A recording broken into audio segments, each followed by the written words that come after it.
Hello everyone. Thanks so much for joining the Ohio Environmental Council webinar. It's part of a larger series of free webinars that we offer. You can find out more information about those webinars on our website. If you haven't already had the chance to, please take a look at our profile on Twitter, and if you're on Twitter, please feel free to follow us. Our Twitter handle is @OhioEnviro, and if you're participating in this webinar and would like to join the conversation on social media, you can use the hashtag StopSB58.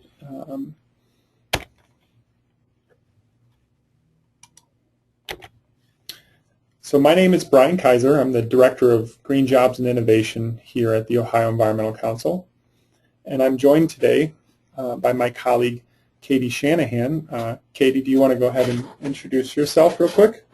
Sure. Like Ryan said, my name's Katie Shanahan, and I am the Clean Energy Campaigns Associate. So I am heading up the field operations for, specifically right now, our campaign to defend Senate Bill 221 by defeating Senate Bill 58. Thanks, Katie. You'll hear more from Katie here in just a little bit. But first, I just wanted to talk a little bit about the Ohio Environmental Council. As you probably know, it's really thanks to our members and partners that we can offer these webinars, providing educational tools for Ohio residents, policymakers, and members of the media, and for you to learn about the environmental issues impacting your community and your family.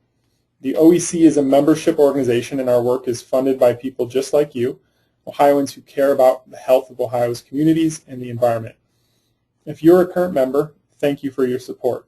If you're not yet a member, please join our team today. Learn more by clicking the donate button on the right side of our website, which is again theoec.org. So thanks again for joining us today, and as a reminder, this presentation is being recorded, and you'll receive an email in the next day or so with the recording to share, as well as any presentation materials that we use today. You're also welcome to submit questions at any time during the presentation by using the question box. Now, let's go ahead and get started. Electricity. We don't think about it much, but we depend on it all the time. And here in Ohio, we use an enormous amount of electricity every day.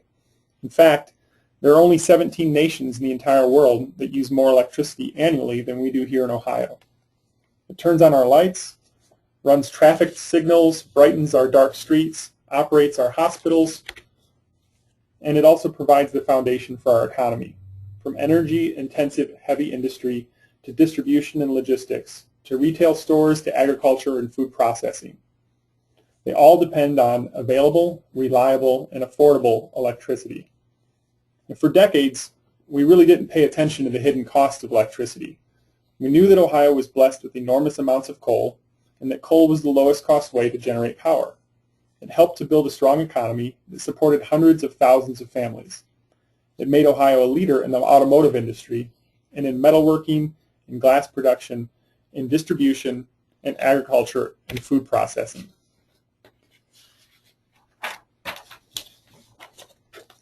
But it also made Ohio a national leader in sulfur dioxide, carbon dioxide, nitrogen oxides, mercury, and other toxic air emissions. And it left a legacy of destroyed land across coal country. Although we learned more and more about the negative side of Ohio's electricity, and although newer and cleaner generation sources were available, Ohio never established standards about how the electricity we came to rely on was made. And so we entered the 21st century with more than 90% of our electricity coming from the combustion of coal, and almost all the rest coming from nuclear power plants. That changed 5 years ago. On May 1st, 2008, Senate Bill 221 was signed into law, establishing portfolio standards for all retail electricity sold in Ohio.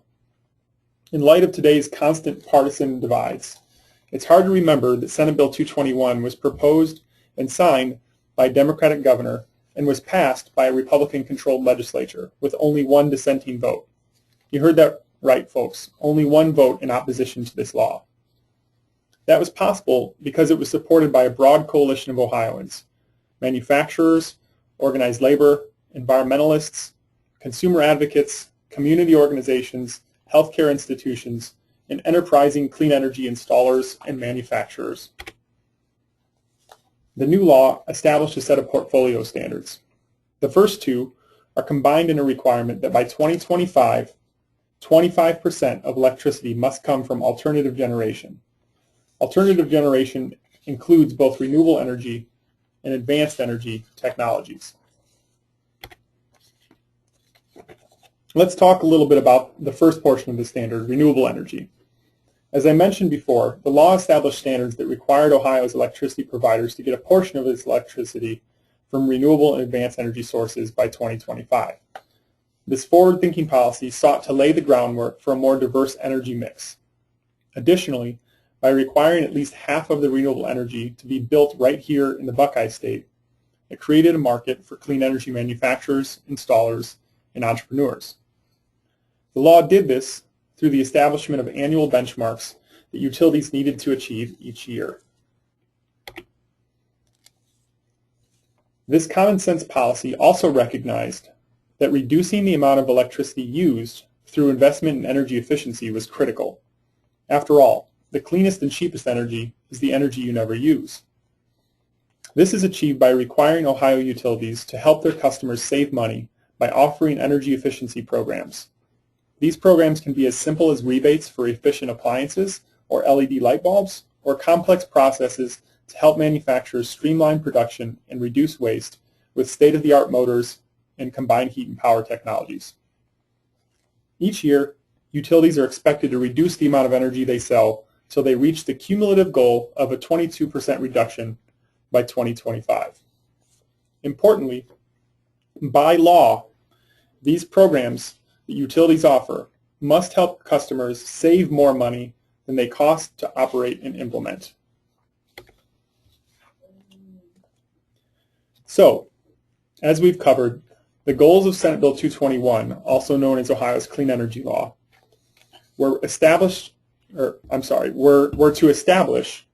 a diverse source of electric generation to ramp up the use of new and cleaner technologies that expand Ohio's economy, lower the cost of electricity, and reduce the amount of pollution clogging our air and warming our planet. So, how have we done? First, it should be noted that all four of Ohio's investor-owned utilities are meeting the standard. So let's take a look at some of the sectors that have contributed to this success. When Ohio's Clean Energy Law was passed, we had one commercial-scale wind project. It had 4 turbines and could generate 7.2 megawatts of electricity. Today, there are more than 215 turbines in operation with a generating capacity of 450 megawatts. That's enough energy to power more than 100,000 homes. These 2 projects alone represent almost $1 billion in investment, and in 2011, they were the largest single private investments in the entire state. In addition, the Public Utilities Commission of Ohio has approved new projects totaling 372 turbines and 712 megawatts, and this is on top of the roughly 6,000 megawatts that's in the queue waiting for approval. Additionally, building on Ohio's legacy as a manufacturing powerhouse, more than 100 Ohio companies now provide components and parts to the wind energy industry, employing over 7,500 people. And just as a quick case study, Paulding County, which is a rural county in northwest Ohio, one that had largely been left behind by the 21st century economy, and for all intents and purposes was in many ways dying on the vine due to brain drain and a lack of economic investment. They were struggling to get by. A few years ago, they had to cut their county staff. They had to move to 4-day work weeks. They had to eliminate funding for their economic development agency. They even had to outsource their own jail. But in 2011, these wind projects They brought investment, they brought jobs, and importantly, they brought tax revenue to the local community. That tax revenue of upwards of $1 million a year is helping their local government, it's helping their schools, and this is increasingly important since the state has made significant cuts to local governments. And this story is not isolated to Paulding County. It's replicated in communities across Northwest Ohio and is poised to repeat itself in every corner of the state as Ohio's clean energy economy continues to grow. In solar, Ohio now has more than 160 supply chain businesses employing more than 2,900 people. These companies, they provide a wide variety of solar products and services, ranging from solar system installations to the manufacture of components and photovoltaic panels. At least 56 megawatts of solar energy is currently installed across the state, and Ohio ranks 16th in the nation for installed capacity. We're also home to one of the largest solar manufacturers in the entire world, First Solar, whose research and development and manufacturing headquarters is located in Perrysburg, just outside of Toledo.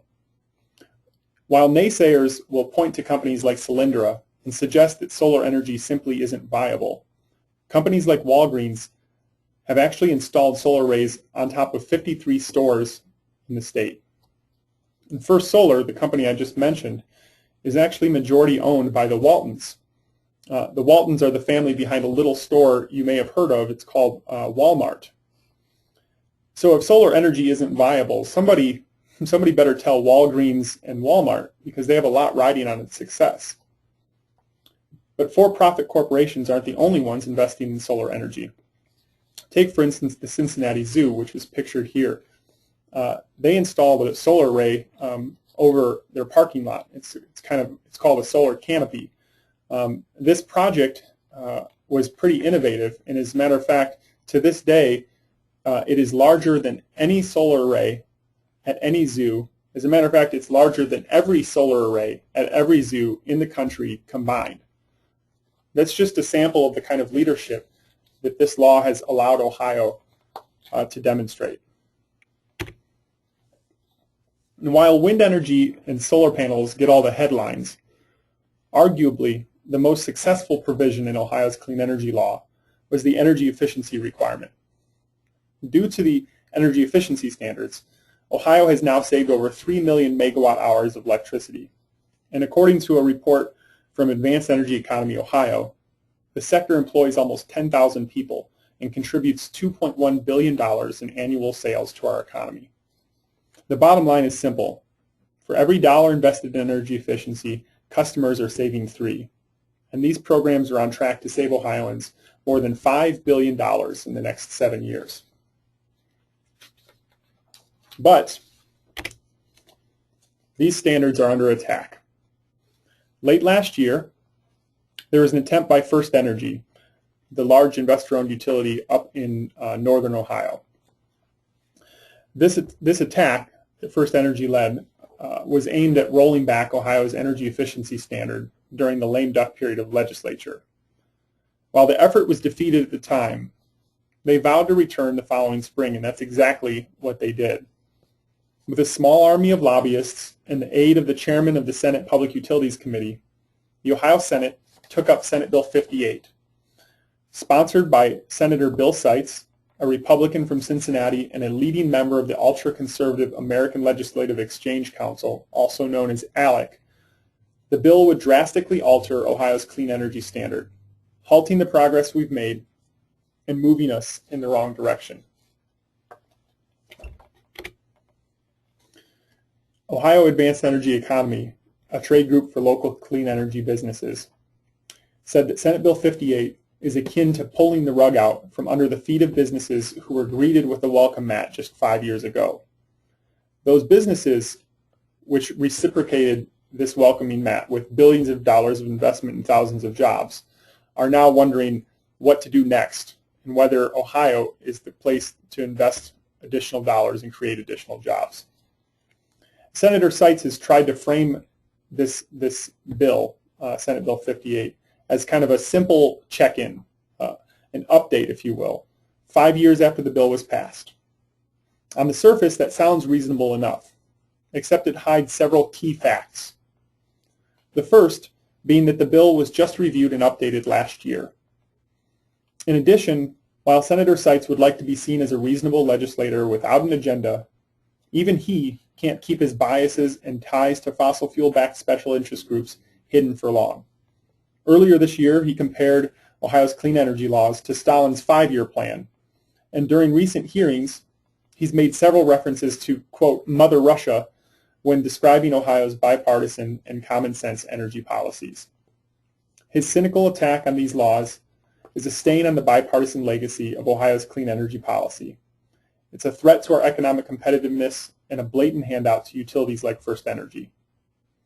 It's also an insult to the hundreds of companies who invested in Ohio, invested in our economy, and made a down payment on our future.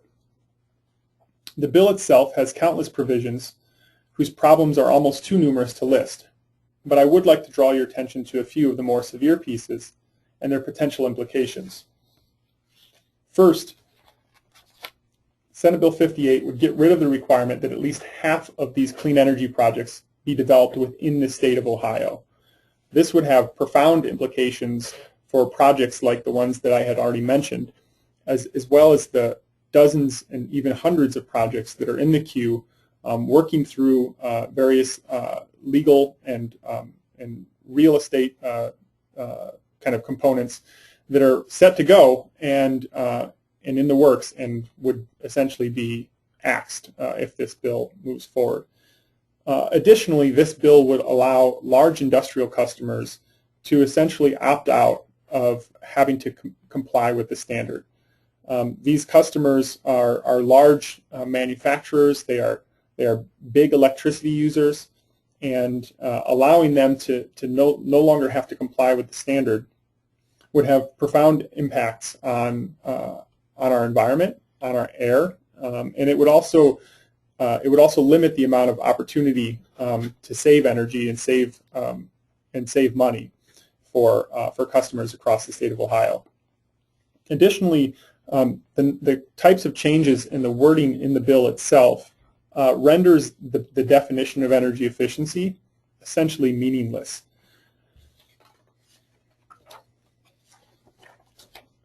It's because of this and many other provisions, which I won't go into detail around right now, but I'd be happy to talk about if folks have questions, that in the last few weeks, several newspaper editorial boards and dozens of business and consumer groups, as well as organizations representing veterans, have joined with the OEC in staunch opposition to this legislation. These groups may represent different constituencies, but we all share the goal of ensuring Ohio continues to be a leader in the clean energy economy. We here at the OEC will continue to work with our allies to educate lawmakers on the potential implications of Senate Bill 58, but we cannot do this alone. Legislators need to hear from citizens in their districts. They need to know that folks are paying attention. They need to know that they care about our clean energy future and that they oppose this legislation.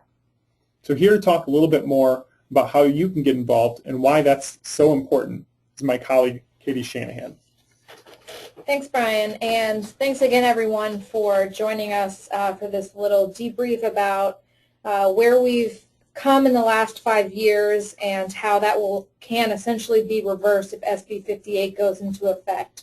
So just to underscore what Brian said, certainly we are doing our part at the OEC, and there are plenty of other folks who are already involved, but we really need folks on the ground to be talking to their friends, their family, their neighbors about why these clean energy standards are so important, not just to us as consumers in terms of our utility rates, which have stayed lower than they would have been because of these standards, but also because it's brought tens of thousands of jobs to Ohio.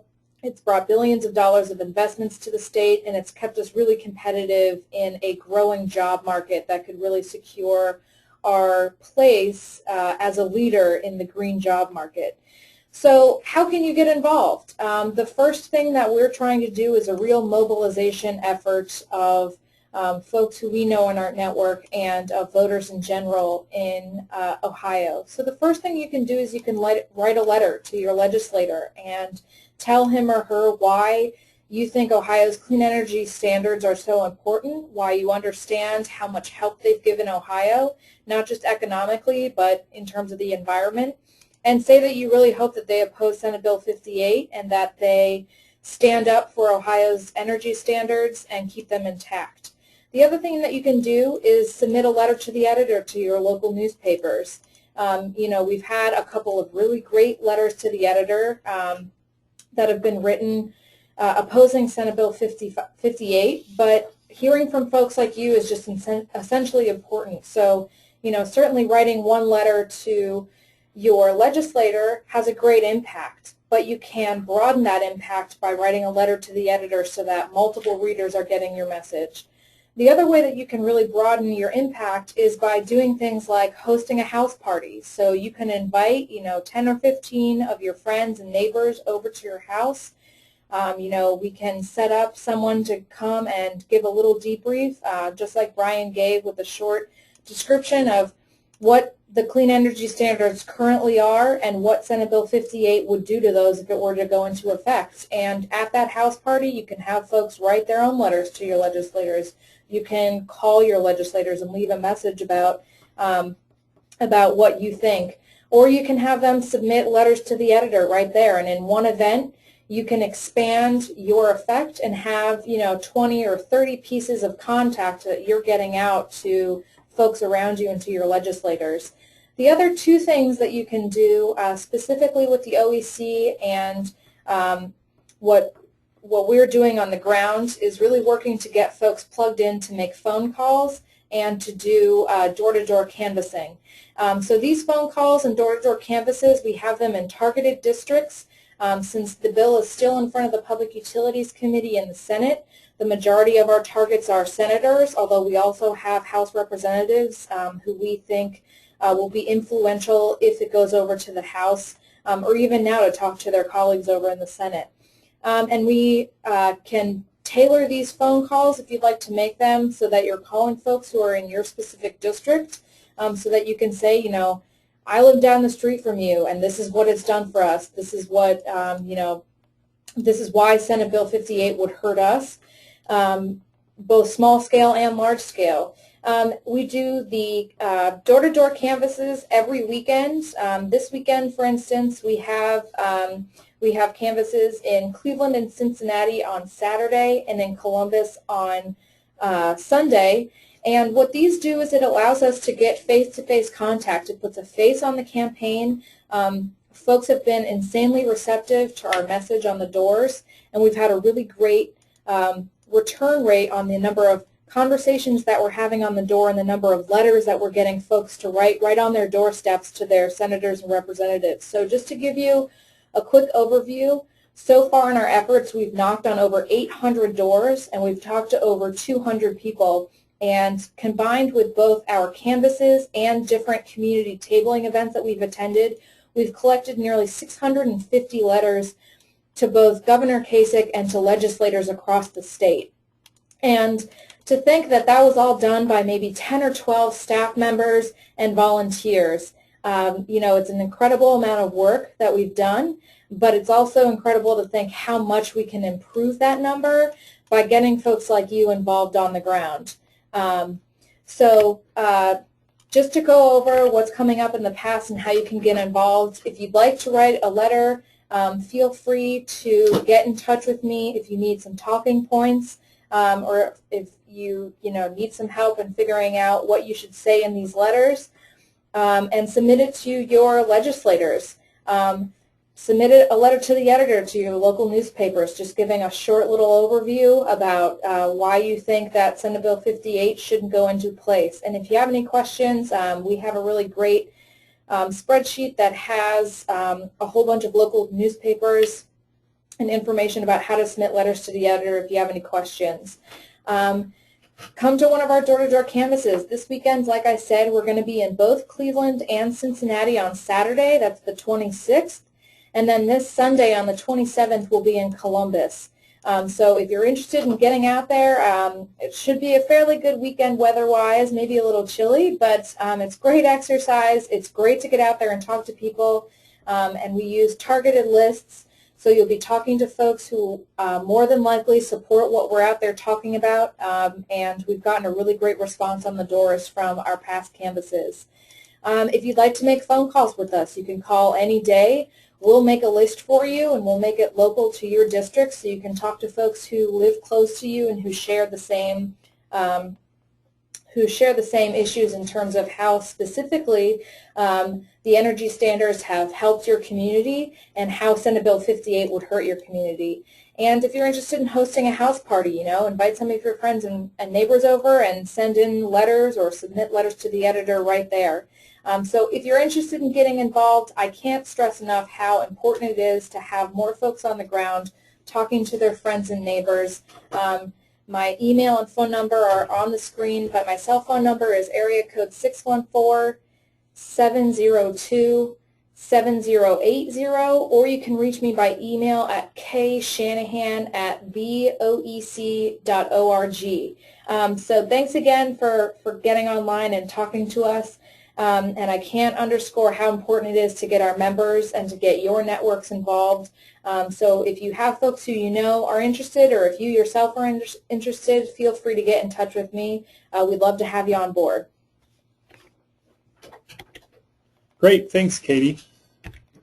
So in addition, I'd also like to encourage anybody who is participating on social media, who is active on Facebook or Twitter, to communicate and get involved in this conversation. We've provided a hashtag that we have been using. It's hashtag StopSB58. I've also shared with you our Twitter handle, as well as my own Twitter handle and that of my colleague Jack Shaner, who is State House Jack on Twitter. If we're going to defeat this bill, we really need to get Ohioans from across the state to get involved. And we do our best to get covered in newspapers and send out action alerts, and we feel these are important and they're helpful, but we can't reach everybody, at least not without your help. If you use Facebook and Twitter, please join the conversation around Ohio's clean energy future. Follow us, and most importantly, tell your friends and followers why you support Ohio's clean energy law and why you oppose Senate Bill 58. Your friends and followers trust you. They follow you because they value your opinion. Tell them how you feel about this bill. Be genuine and help them understand why it's important and how they can get involved. Now, at this time, I see we've gotten a number of questions. We're going to do our best to answer them, but for just in advance of answering those questions, I do want to point you to a couple of upcoming events that we're going to be putting together or working with partners on. The first is happening on October 30th, and we are partnering with Operation Free, which is a group of veterans who support Ohio's clean energy economy.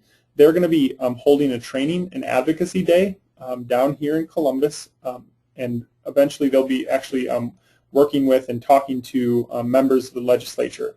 If this is something you're interested in, please visit the web link that's listed below the description of this event. Specifically, this is an event that is for veterans and military families. Also on November 2nd, if you haven't had a chance to attend yet, and even if you have, you know exactly why you should come back. We're holding our annual Green Gala. This is our big celebration event where we recognize leaders from across Ohio's environmental community. The event's going to be taking place here in Columbus at COSI. That's the Center on Science and Industry. It's the Science Museum just downtown in Columbus. So if you're interested in finding out more information, please go ahead and visit our website, which is also a great place to get additional answers to some of the questions which have been posed by folks in the audience. I'm going to do my best to answer these questions, and in some cases I may actually refer you to our website because for the interest of being kind of thorough and making sure that that I can answer these questions as best as possible. There may be times where it's just simply easier for you to get an answer to a question by visiting a specific section on the website. So if a question pops up that I'm not the best to answer, or that I think would be better answered by some of our materials on our website, I will refer you to those areas. So the first question I see here is a question about the role of ALEC, and again, that's the American Legislative Exchange Council. I won't go into a lot of detail about who ALEC is, but I do encourage everybody on the webinar who is concerned about the future of our democracy and how policies are crafted to research them. So what we do know is that Senator Bill Seitz, who has introduced this legislation and is the chair of the Senate Public Utilities Committee, is a board member of ALEC.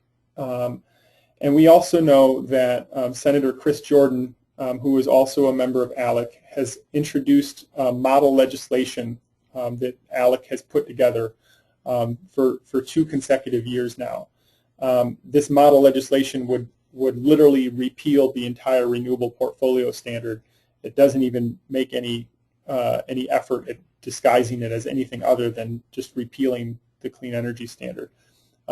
So in light of that, Senator Seitz has tried to put forward what he suggests is a compromise version that he thinks is, or that he at least communicates, doesn't repeal the standard, but instead makes adjustments and tweaks to it.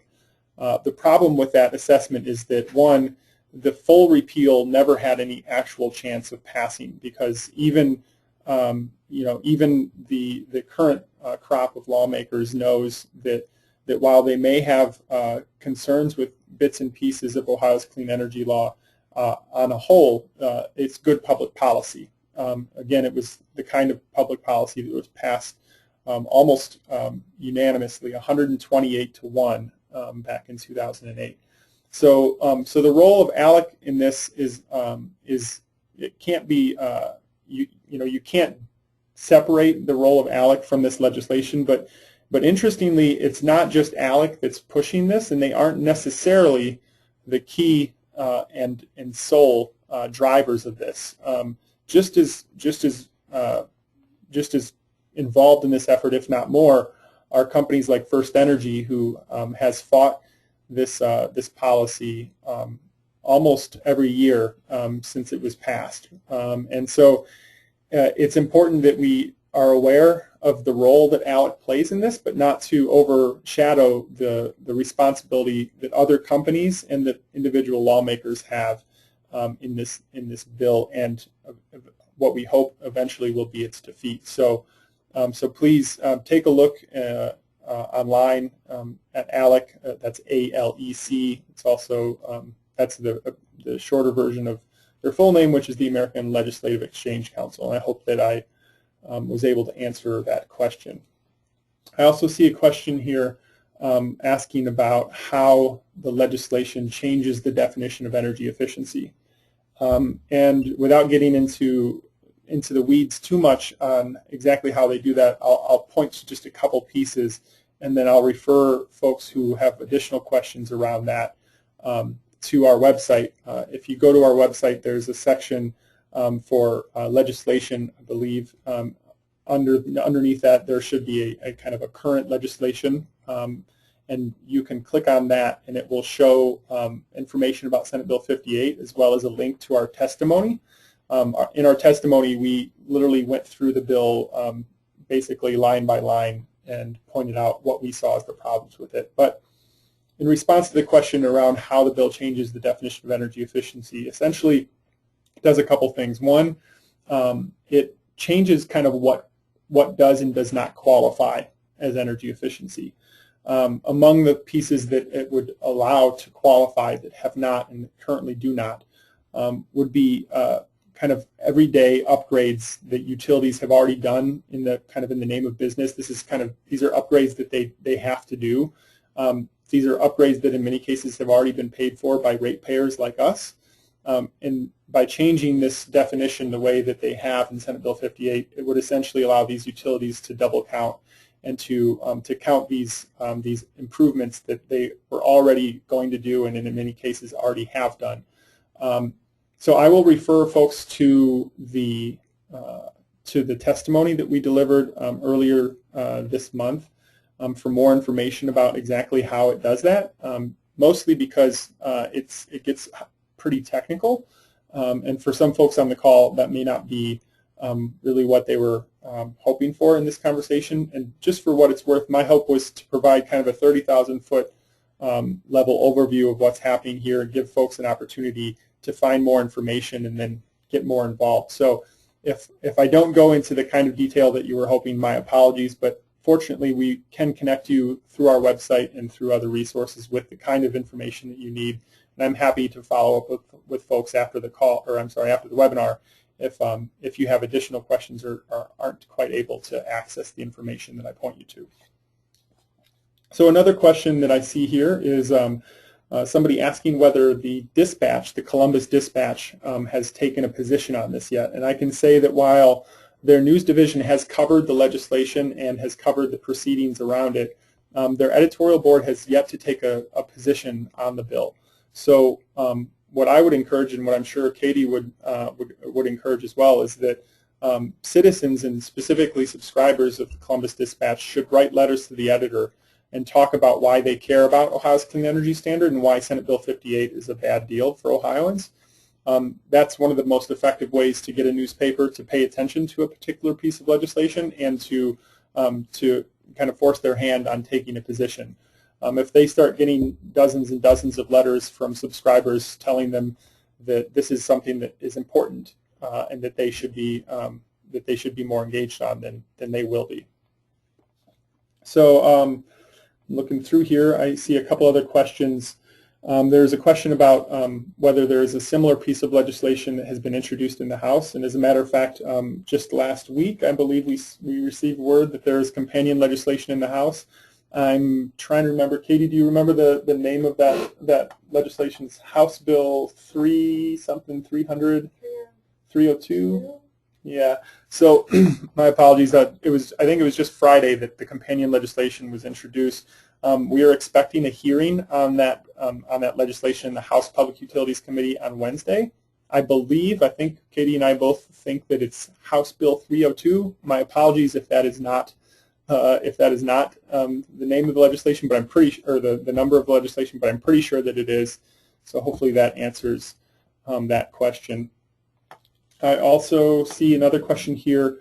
Let's see, about shale gas and the role that shale gas plays in this in this conversation.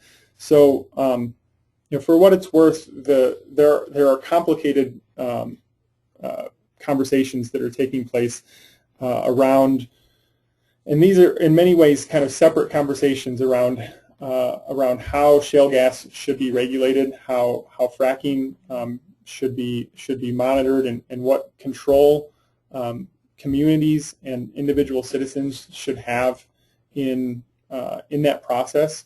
But Senate Bill 58 doesn't directly address that. But we feel that there is a lot that needs to happen in ensuring that fracking, if it is going to be done in Ohio, is done in a way that protects communities and protects families, and that doesn't repeat the mistakes that we have seen in the past when it came to coal mining and oil extraction.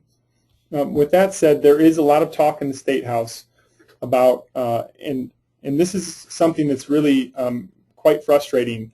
There are conversations that are taking place in the State House where some lawmakers are questioning whether we should be investing in energy efficiency, which is, a way to save the amount of electricity we need, when there is, quote, abundant and cheap natural gas available.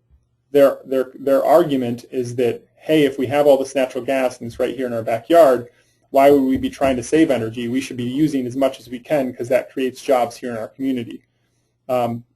We here at the OEC feel that's not the smartest approach to energy policy. And what we do know is that natural gas has been there for millions of years. It's going to be there tomorrow. And before we start pulling it out of the ground, we should make sure that we're doing it in the safest possible way.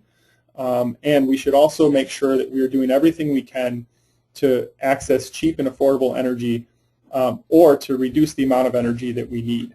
And so there is a conversation taking place around how all of this works. It's not easy, and it's not without its share of challenges. But it's difficult to divorce these two. But technically, within the kind of the confines of Senate Bill 58, we're talking mostly about electricity generation and not directly talking about the extraction process of natural gas. So I hope I've answered that question. If not, I'm happy to follow up with folks who may have additional questions. I'm looking through. I don't know if I see any additional questions, and my apologies if I did not address your question. I want to make sure that I do. So if you have additional questions, please feel free, by all means, to email me directly here at the OEC. My email is my first name. That's Brian, B-R-I-A-N, at theoec.org. And on behalf of myself and Katie and the entire organization, I want to thank you all for taking some time out of your evening and participating today, and for doing something that we need to see more of, for getting involved in what is very confusing but also very important piece of legislation, and participating in this, this experiment that we have here in this country called democracy. And we really need more folks like you, and I'm really excited to work with you all moving forward, and very honored to work for an organization that has such great members. So thank you again. I hope I answered everyone's questions, and I hope that you all get involved in helping us to protect Ohio's clean energy future and defeat Senate Bill 58. So thank you one more time, and have a great evening.